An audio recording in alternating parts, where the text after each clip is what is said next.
What is up, everybody? I'm Johnny Blacklight, and in today's episode, we're going to get a little weird, man. We're going to get into some of these Epstein emails that have been recently released to the public. So yeah, man, they just dumped a ton of email stuff on us all at once. So there's probably a lot to kind of pick through and find and whatnot. So I imagine some weird stuff's going to be coming out about all this stuff soon. So I saved some videos here on TikTok to check out, going through some of the emails and some of the stuff that they found. So let's jump into it, man. See what we got. The creator's TikTok account is Becca Day. Go give her a follow. Shout out. Let's get right into it. Emails between Jeffrey and Jonathan Farkas are actually kind of hilarious. Not in a funny ha-ha way, but in like a funny, pathetic way. First of all, who is Jonathan Farkas? He is the uncle of Andrew L. Farkas, who founded Insignia Financial. He's married to Somers Farkas, who is the current U.S. ambassador to Malta. She was just appointed back in October of 2025. Somers Farkas is also a trustee of the New York City Police Foundation. Jonathan's claim to wealth is he is the heir to the Alexander's department store. Okay, so this was a redaction mistake that was made. When this person first sends an email, it's fully redacted, but right below it's not redacted, and like in the next slides it's not redacted. But anyway, this is obviously Jonathan Farkas messaging Jeffrey in 2017 stating, "I'm seeing blank a little bit. I don't think it will turn into romance. I'm a bit old and not tall enough, but she seems intelligent and kind. Summers got an appointment from Trump. She is on the White House Fellowship Commission. It came through Woody and Suzanne Johnson because she bundled. Best, Jonathan." Woody and Suzanne Johnson are part of the Johnson & Johnson family. Very close friends with Donald Trump for many years. Suzanne Johnson and Woody Johnson, in my opinion, and I can dive into them further in the future, they have a very similar marriage to Donald Trump and Melania, and Suzanne is from Ukraine. That's the difference. Suzanne and Woody own the New York Jets. So I don't know what kind of a relationship that Jonathan has with his wife Somers, but it seems that he's seen somebody, but also sharing about his wife Somers' appointment into the first Donald Trump administration, but the name of whoever he's seen is blocked out. But Jeffrey responds stating, "Careful, she's not trustworthy at all." And then Jonathan responds, "A two-timer?" And it's like, you're married. Like, what are we talking about? Jeffrey responds ominously and says, "Worse." And Jonathan responds and says, "Jeffrey, please help me here. Is she a hooker?" Like, this is so pathetic. Wow. Like, Jeffrey responds, "Alcoholic, substances, unstable, consummate liar." I don't know if he meant constant liar. I don't know. Jeffrey finishes out his email saying, "Careful." Jonathan responds back saying, "Gosh, I don't drink and I never did drugs." And Jeffrey asks, "Do you still own Apple?" And Jonathan responds, "No, I sold too soon." And also, last but not least, I told y'all Donald Barr was CIA, the guy who gave Jeffrey his first job at the Dalton School.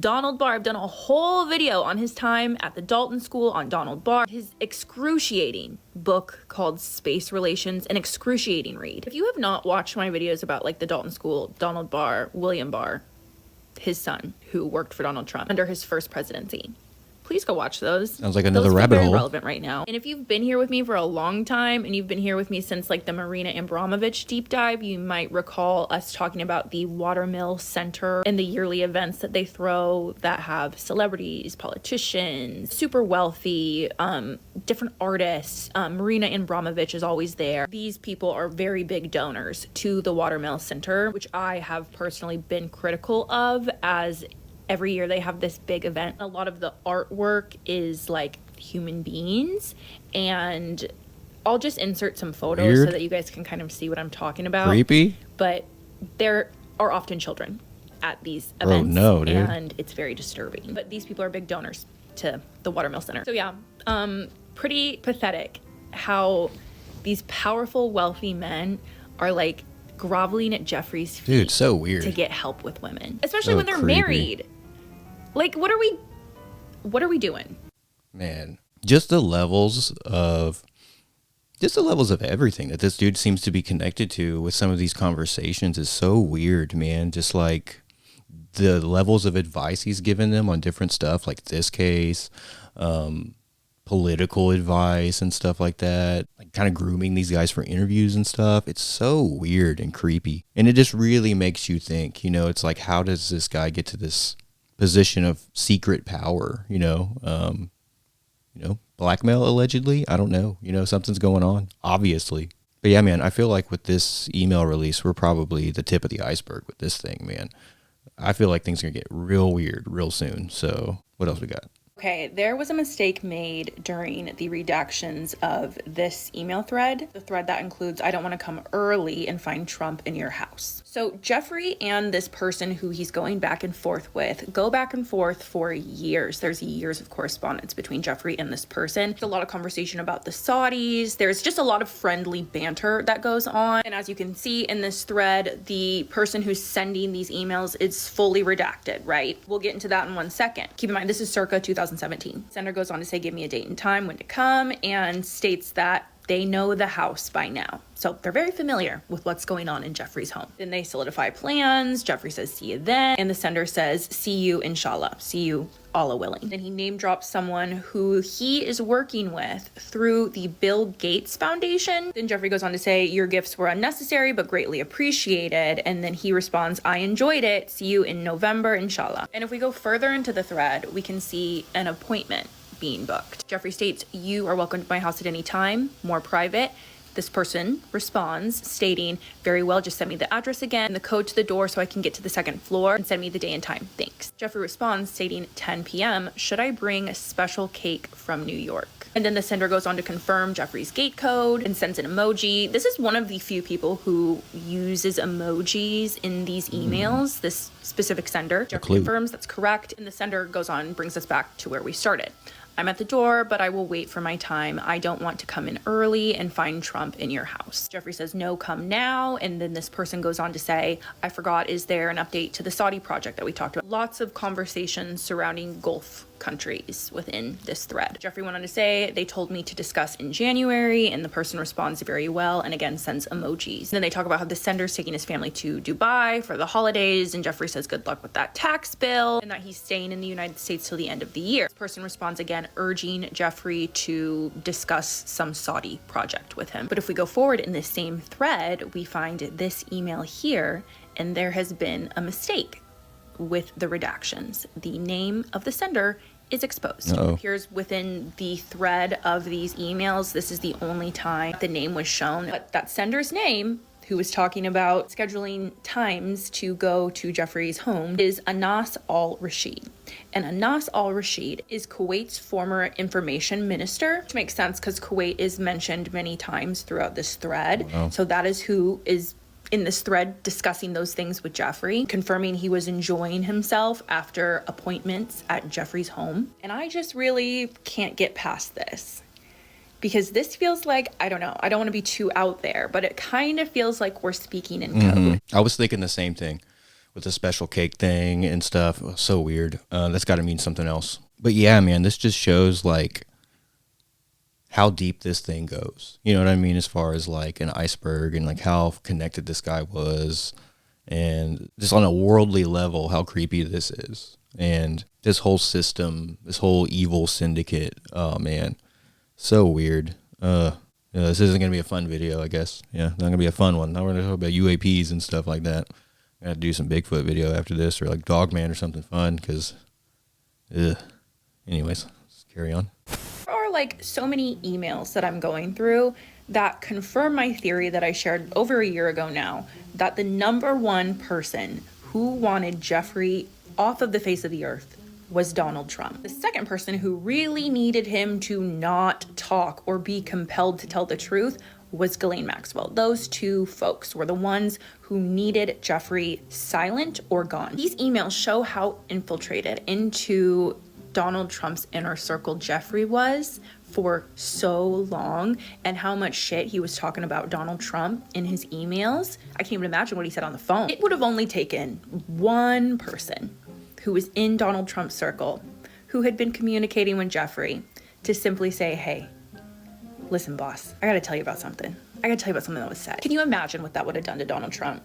Can you imagine? You know what that would do to a narcissistic egomaniac who is sitting in the most powerful office in the world? It would make him do something. But this email here, Richard Kahn, this is one of Jeffrey's attorneys. He's one of the 3 people who manage Jeffrey's estate in present day. Richard sends Jeffrey an email in 2017 with a photo attached, and it's captioned, "Trump in your neighborhood today. Looks like he is going to 740 Park for a fundraiser." Jeffrey not only had intel, but he had eyes. Whoa. On Donald Trump. Another example. Creepy. Former pilot Larry states, "Jeffrey, I hear President Trump arrives in St. Thomas on Tuesday, FYI." He had eyes on him. Jeffrey to Michael Wolff, "White House this week?" Michael Wolff responds, "Probably won't know until tomorrow. Waiting on both Jared and Trump." He had eyes on him. Just all very interesting to me. Weird. So weird. So yeah, I definitely plan on continuing to follow whatever comes out from this. I'm trying to kind of keep tabs on anything interesting that drops out of these emails. They're really hard to go through. I was kind of looking at the actual documents. I might try again and try to kind of figure out if I can pull anything personally out. But what I'm trying to do right now is just kind of see what people are talking about as far as like small details in these things. So I'm definitely going to continue to do that with videos probably, as well as talk about some other more fun stuff too. I don't get too doom and gloom around here, but obviously a little bit. But you know how it is with this kind of stuff. I definitely want to look some more into some of the weirder like eugenics things he was into and stuff. Some of the, I guess, the more like odd conspiratorial or like that kind of realm of some of the Epstein stuff too, because I think that kind of fits even better with what I do as far as like talking about like unknown things. Obviously, conspiracies and unknown things all kind of go together. It's all kind of the same thing. So yeah, I expect some stuff, a little bit of the weirder side of theories and stuff like that. Maybe even some of the shapeshifter theories. Who knows? Okay, this might be unpopular, but I have made my decision about how I feel about Michael Wolff. We talked about how I did not like some of the conversations that were happening between Michael Wolff and Jeffrey. It seemed very Steve Bannon-esque, that kind of relationship that he had with Jeffrey, trying to PR coach him, make him more presentable to the public. Right? And again, while not discrediting the very good things that Michael Wolff has done and shared, I fear that he may have become compromised at some point, and I do wonder if that is why he is so defensive about being subpoenaed by Congress to testify and to show the tapes and all of the things that he has. Folks are saying that you should be subpoenaed by Congress or whatever. Do you agree with that? Well, I think it's a terrible thing for you to say as a journalist that a journalist should be subpoenaed. I really take exception to you, and I'm going to I'm not saying that. I'm going to let you but you're repeating this now, so I'm going to let you reconsider that and say that would be a terrible thing if you, a journalist, were subpoenaed by Congress. So I'm going to let you say that. If I was subpoenaed by Congress, I would go and speak to them. It would also depend on the situation, Michael. Let me finish. Then you would depend on the situation for what I would be if I had information that Congress needed. Then yes. Well, I have a lot of information. That's what I do. I am a journalist. I would resist any effort by any governmental body to make me compromise my sources. That's a whole nother thing, Michael. So that's why we don't appear before Congress. Okay. Is there anything that you would have done differently, you think? Not a thing. And what would you think that I should have done differently? I'm on the hot seat, and you're fundamentally accusing me of something. I don't know what you're accusing me of, but you seem to be accusing me. Just tell me. What would you think? I'm not accusing you of anything. Okay, well, what would you think that I should have done differently, or that I might consider having done differently? Just tell me. I said, no, that's not what I said. I said, is there anything you would have done differently? And the answer is yes or no. No, you must have had something in mind that I might have done differently. I did not, but I'll think about it now. Which I personally think he should release, and I don't think he needs to reveal his sources or put anyone in danger by releasing the things that he can. And if he doesn't, yeah, he's probably going to get subpoenaed. And his reaction to that just seemed very interesting because, like, your job as a journalist should be to get the truth out there, want to have the truth out there. Right. Not want to gatekeep it. Found another correspondence between Jeffrey and Michael Wolff that just showed me that they were really pretty friendly. I understand he was kind of, working undercover, trying to get Jeffrey to trust him, and I understand all of that. But I just think this was something he really should have worked overtime to keep his hands clean. But Jeffrey and Michael were talking about a meeting that Jeffrey had upcoming. I'm not sure who with. Jeffrey says he needs to get his marching orders first. Who from? Are we getting it from the blue and white state? Are we getting it from Russia? Are we getting it from the Saudis? Are we getting it from the US? Which one is it this time? We know he had ties to all of them, and he pledged loyalty to none of them. He only pledged loyalty to himself and his money. So Jeffrey says to Michael in 2017, New York tonight.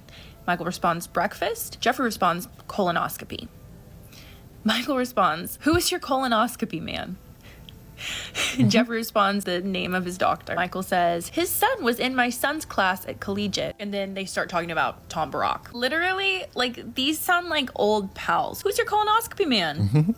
What are we talking about, man? And I'm not insinuating Michael Wolff was a co-conspirator or anything of the sort, that he partook in any of the things that Jeffrey enjoyed. Not suggesting that, not at all. But it gets to a point where if we hold on to things too much or try to wait to release them so that we can monetize off of them at the best time possible, we have to ask ourselves, are we obstructing justice? Like, there is no point in being a journalist if you are going to stand in the way of justice. And again, I'm not saying that Michael Wolff has not released great information about this case that has given us a lot of context. But I believe that since he's profited off of this, he owes the victims full clarity and full transparency. And I really hope he stops being defensive and like can understand where people who are criticizing him are coming from. Who's your colonoscopy man?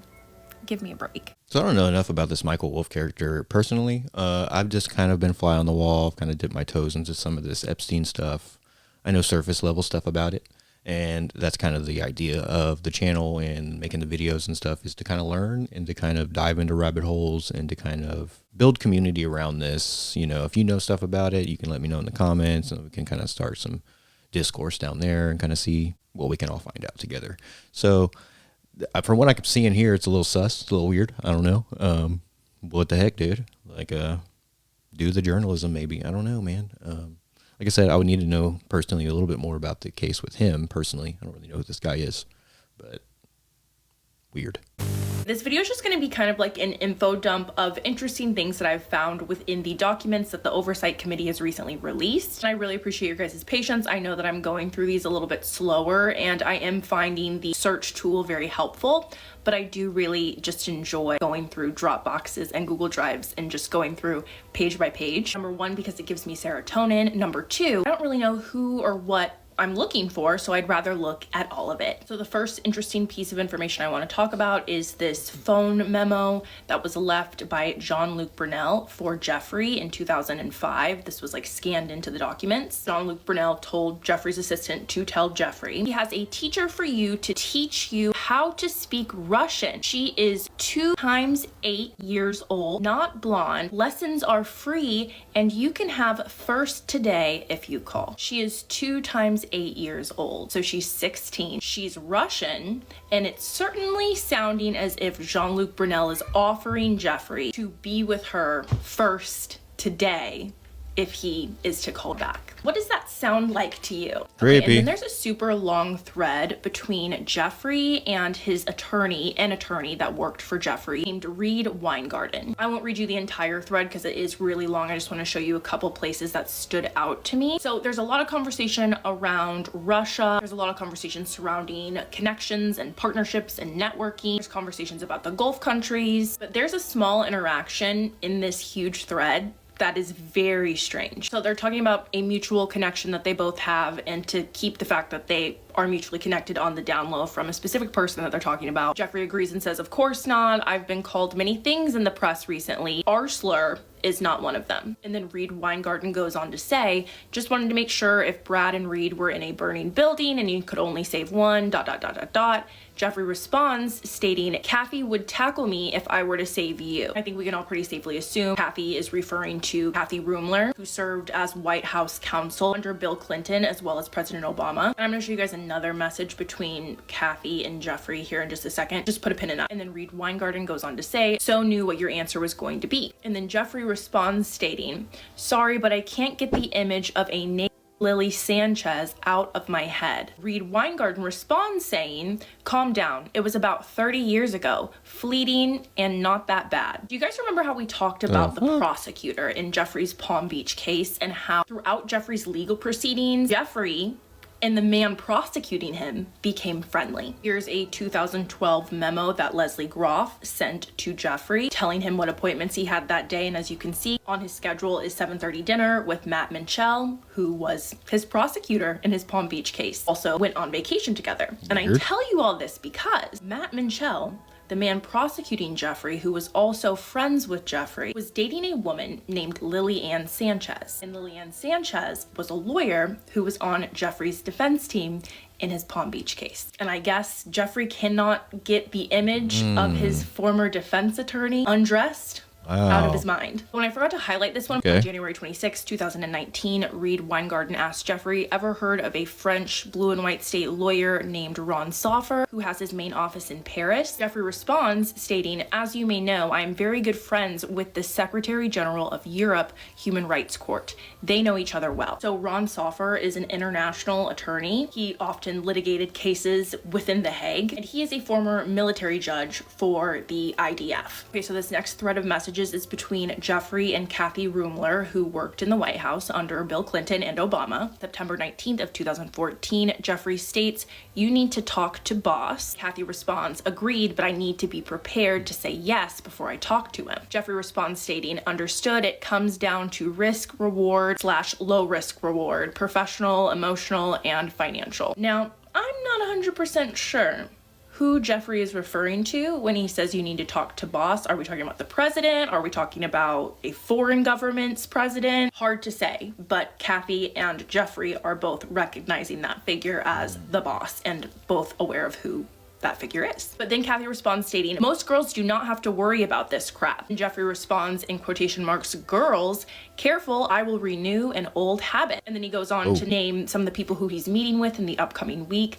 I'm just going to name a few of them. He says this week, Peter Thiel, Larry Summers, Bill Burns, Mongolian president, Boris, Bill Gates, people from Harvard, a sultan in Dubai, Leon Black, Woody Allen or Woody Johnson, one of the two. As you can see, he goes on and shares many, many different names of people who he's meeting with in the upcoming week. Kathy responds stating, it doesn't look like you are prioritizing your schedule very effectively. How are you going to manage all of that? This is the United Nations General Assembly week, so the boss will be in town too. The boss is someone within the United Nations, which really narrows it down for us, doesn't it? She goes on to say, I'll be here all week. You may get sick of me. Just sat down on the train, so can't talk freely. This email exchange was between Jeffrey and Larry Summers back in October of 2016. Larry messages Jeffrey stating, how plausible is the idea that Trump is a real Diet Coke user, except it's not diet and we're not talking about a drink. And Jeffrey simply responds, can someone from the development office show Rothschild around Harvard Saturday? Larry said, yes, let's briefly discuss. Last thing I'll show you guys for now is this. We talked about this event in the Jared Kushner deep dive. This event is where the Jared Kushner, Ghislaine Maxwell photo stems from. And Jared, who owned the Observer, specifically invited Jeffrey, Cory Booker, Matt Lauer, Harvey Weinstein, Donald Trump, and so many others. And it was an invite-only event. 2013, by the way. He went on the registry in 2008. Okay, I'll be back later because I have more that I want to show you guys, but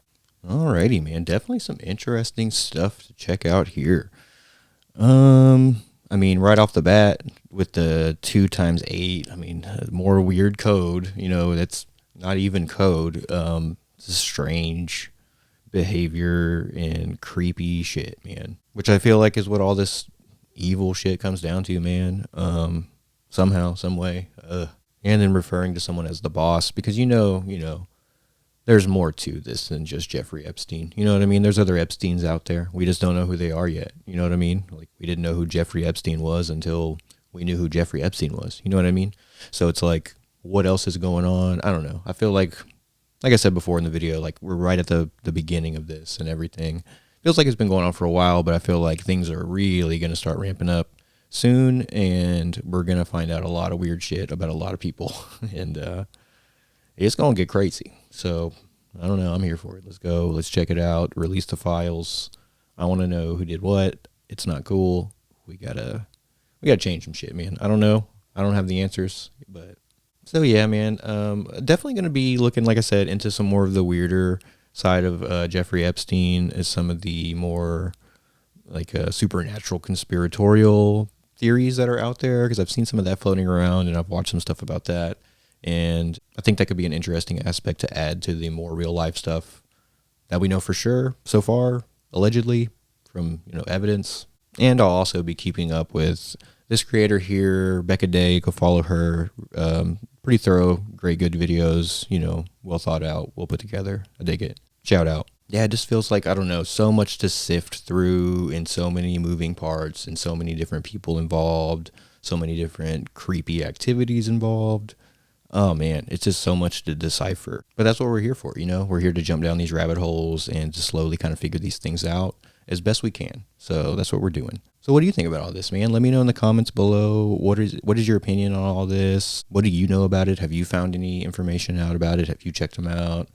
Are you watching creators that are finding any interesting information in these emails? Let me know what you think. But yeah, I think that's going to do it for today's video. I hope you enjoyed. Subscribe for more. I'm Johnny Blacklight. Y'all have a good one, and I'll see you next time.